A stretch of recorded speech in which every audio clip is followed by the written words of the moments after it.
Le sujet de la retraite en France est un sujet d'actualité depuis déjà de très longues années. Et ce qui est intéressant aussi de constater, c'est que c'est un sujet qui est aujourd'hui au cœur des préoccupations des Français.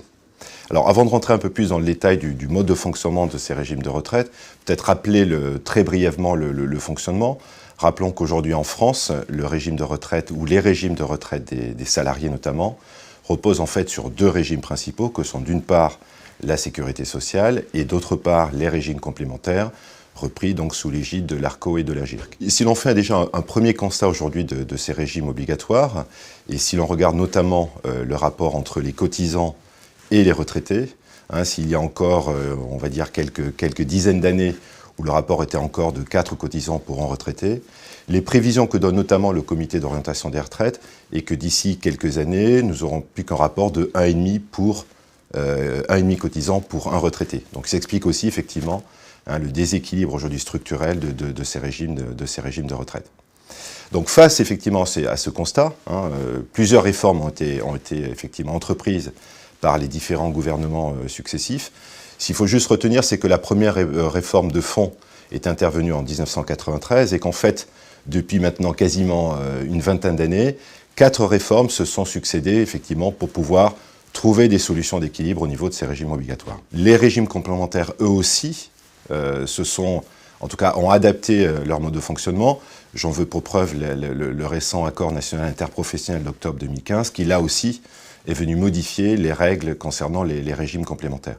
Donc tous ces paramètres-là, effectivement, je dirais naturellement, sont des éléments qui font qu'aujourd'hui les Français se préoccupent réellement de la retraite.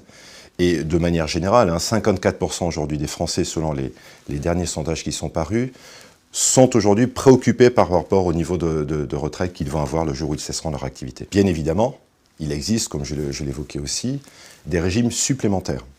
Le premier régime supplémentaire que l'on peut évoquer, et c'est celui qui est d'ailleurs à ce jour le plus plébiscité par les Français, puisqu'aujourd'hui 57% des Français déclarent, en tout cas, mettre en place des solutions supplémentaires en matière de retraite, c'est aujourd'hui effectivement l'assurance vie, donc des régimes à titre individuel, qui sont aujourd'hui effectivement plébiscités par les Français. Ceci dit, il existe d'autres régimes supplémentaires qui peuvent venir effectivement compléter les régimes obligatoires, qu'ils soient encore une fois à titre individuel. Je vais citer par exemple les régimes souscrits dans le cadre de la loi Madelin pour les travailleurs indépendants, ou le régime du PERP en ce qui concerne là aussi les personnes à titre individuel. Mais il existe bien évidemment un certain nombre de solutions qui, elles, peuvent passer effectivement par le cadre de l'entreprise. Et c'est là où effectivement l'entreprise peut aussi jouer son rôle en matière d'amélioration de la retraite de ses salariés. On peut distinguer deux grands types de solutions, des contrats dits à cotisation définie.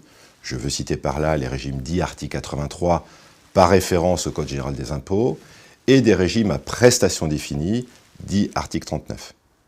Donc tous ces régimes-là sont souscrits au travers de l'entreprise et au profit de catégories qui sont définies de façon la plus objective si l'on regarde effectivement les règles qui sont aujourd'hui dictées par l'URSSAF. Une chose est importante, c'est qu'il est nécessaire préalablement à la mise en place de quelque solution que ce soit, d'avoir une vision la plus précise de ces droits au niveau des régimes obligatoires. Et c'est là où on peut souligner bien sûr l'effort qu'ont fait et que fait aujourd'hui le législateur pour effectivement améliorer le droit à l'information au niveau des Français. Et là, je fais référence aujourd'hui à un certain nombre de documents que reçoivent les Français, que ce soit le relevé individuel de situation ou l'estimation individuelle globale. Donc il y a une vraie volonté, disons-le, aussi politique, de pouvoir donner le maximum d'informations à nos compatriotes, de telle sorte à pouvoir, là aussi, prévoir des solutions, et encore une fois, à titre individuel ou au travers de l'entreprise.